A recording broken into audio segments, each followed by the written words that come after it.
नमस्कार मित्रांनो, स्वागत आहे तुमचं खबर लाईट यूट्यूब चॅनलवर। मित्रांनो, आज आपण पाहणार आहोत एका महत्त्वाच्या अपडेटबद्दल, आनंदाचा शिधा योजनेबाबत।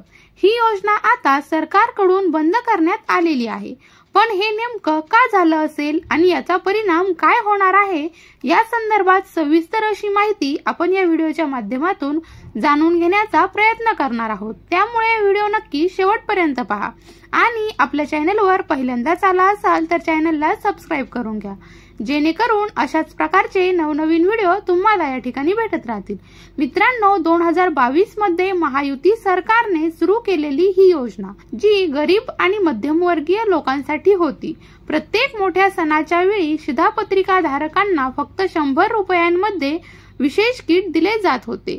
या किटमध्ये तेल, रवा, चना डाळ, साखर यासारख्या जीवनावश्यक वस्तूंचा समावेश होता। राज्याच्या तिजोरीवर आर्थिक भार वाढत चालला आहे, त्यामुळे सरकारने काही योजनांमध्ये कपात करण्याचा निर्णय घेतला आहे। सरकारच्या म्हणण्यानुसार प्रत्येक सणाला 350 कोटींची तरतूद केली जात होती, जी आता परवडणारी नाहीये। त्यामुळेच फडणवीस सरकारने आनंदाचा शिधा ही योजना बंद करण्याचा निर्णय घेतलेला आहे। या योजनेमुळे 1,60,00,000 लोकांना फायदा होत होता, पण आता त्यांना बाजारभावाने वस्तू खरेदी कराव्या लागणार आहेत। पुढील गुढीपाडवा, गणपती आणि दिवाळीच्या वेळी सरकारकडून कमी दरामध्ये आनंदाचा शिधा आता मिळणार नाही। सध्या ही योजना पूर्णपणे बंद करण्यात आलेली आहे।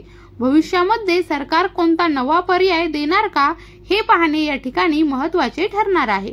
मित्रांनो, आनंदाचा शिधा बंद झाल्यामुळे अनेक गरीब कुटुंबांना आर्थिक फटका बसू शकतो। सरकारने हा निर्णय घेतला असला तरी लोकांना त्याचा मोठा परिणाम जाणवणार आहे। सरकारने हा निर्णय घ्यायला पाहिजे होता का? कमेंटमध्ये तुमचं मत नक्की व्यक्त करा। जर ही माहिती महत्त्वाची वाटली असेल तर व्हिडिओ लाईक आणि शेअर नक्की करा आणि अशाच अपडेटसाठी आपल्या चॅनलला सबस्क्राइब करायला विसरू नका। धन्यवाद।